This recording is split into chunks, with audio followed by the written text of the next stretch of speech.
Je m'appelle Gilles Lavigne, je suis kinésithérapeute.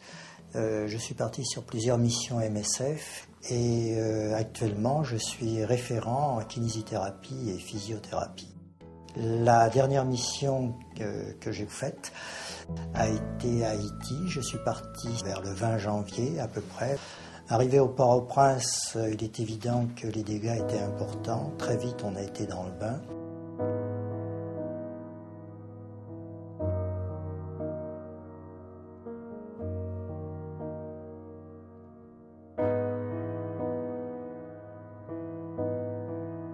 MSF avait donc mis en place sur un stade de football un établissement hospitalier qui était fait de tentes et gonflables notamment. Le type de patient que nous avions était de la traumatologie, c'est-à-dire de la fracture, qui avait été opérée par les chirurgiens orthopédistes. Nous avions des amputés, qui soit des membres supérieurs, très peu, c'était surtout des membres inférieurs, soit c'était sous le genou, soit c'était au-dessus du genou, quelques brûlés et des cas de neurologie, c'est-à-dire atteinte de nerfs, qui pouvaient être des mains tombantes ou des pieds tombants, c'est-à-dire suite à une compression d'une branche nerveuse. À partir de ce moment-là, les membres artificiels ont été faits en collaboration avec Handicap International, où nous avons eu un accord très rapide dès la fin janvier.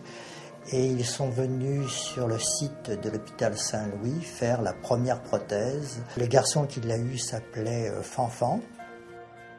Et très vite, ça a permis d'améliorer son autonomie avant toute chose.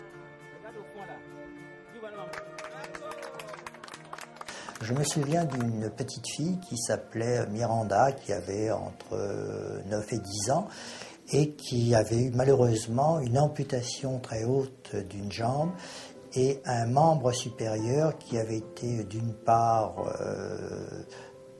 traumatisé d'une façon très importante avec brûlure et plaies importantes, ce qui faisait que ce bras gauche était complètement immobile au niveau du coude et la main était complètement inutilisable. Cette petite fille qui avait un sourire absolument extraordinaire et un langage presque d'une adulte, un jour, durant sa séance de rééducation, nous a raconté son histoire, c'est-à-dire qu'elle avait eu un plancher, un mur qui lui était tombé dessus, qu'elle était restée pendant plusieurs jours sous ce mur, que les gens qui l'entouraient, dont sa maman et sa grand-mère, devenaient de plus en plus froids, mais qu'elle entendait du bruit et qu'elle savait qu'elle sortirait parce qu'il fallait qu'elle aille à l'école. Donc, elle a commencé comme ça son histoire et quelques jours plus tard, ayant eu un cadeau, une poupée Barbie, je lui demandais comment s'appelait sa poupée et elle me répondit, elle s'appelle Nadège.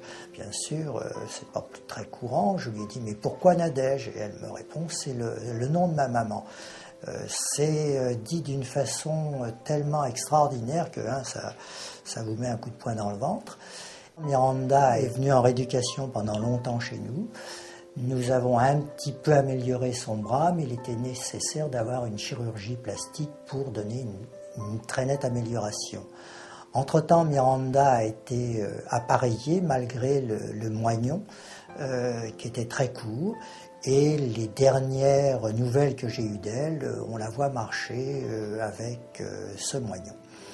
Une autre fois, toujours, cette petite fille, elle m'appelle Gilles, je voudrais te parler. Alors je vais vers elle et elle me dit, tu sais, mon papa, il a faim. Alors je dis, ben oui, bien sûr, il y a beaucoup de gens qui ont faim.